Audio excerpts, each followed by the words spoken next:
Hey, Ryan Wakefield here, and this is your social media tip of the week. We're talking about writer's block. You sit down on social media and you got a good piece of content. You're like, I just don't know how to phrase this. I don't know how to set this up.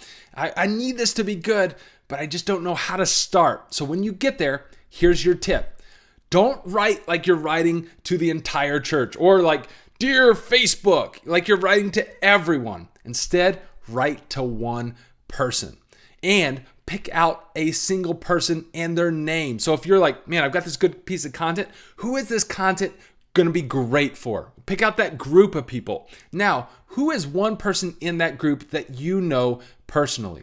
Let's take it and then write like you're writing their name. You might even go outside of Facebook into a simple text document, and you're going to start, hey, Mark. In this case, I'm going to think of Mark. I know Mark. I know what he likes. I know what he dislikes. I know when he's up, when he's going to be asleep. I know if I were just to pull out my phone and text Mark, I would know exactly what to say because I know Mark. And we very rarely encounter writer's block when we're sending a text to a friend. Why? Because we know that person, all the ins and outs. And that's the same way I'm encouraging you to think about social media.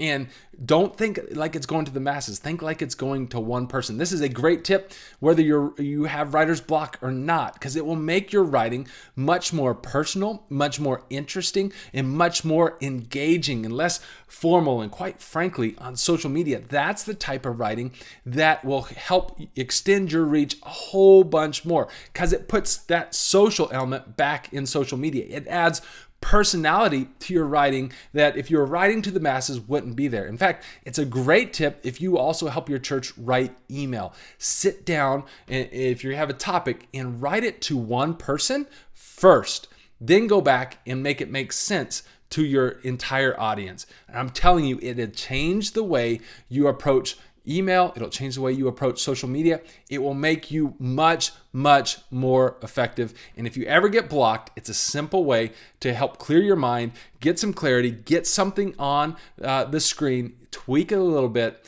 and then I'm telling you, you'll be good to go. So, you face writer's block. That's this week's tip of the week. I'm curious, what do you do outside of that tip? Is there any other tips that you would have when people are facing block on social media? We'll put those in the comments below. Would love to read that, get some engagement going in the comments. But that's this tip of the week. We'll see you guys back next week.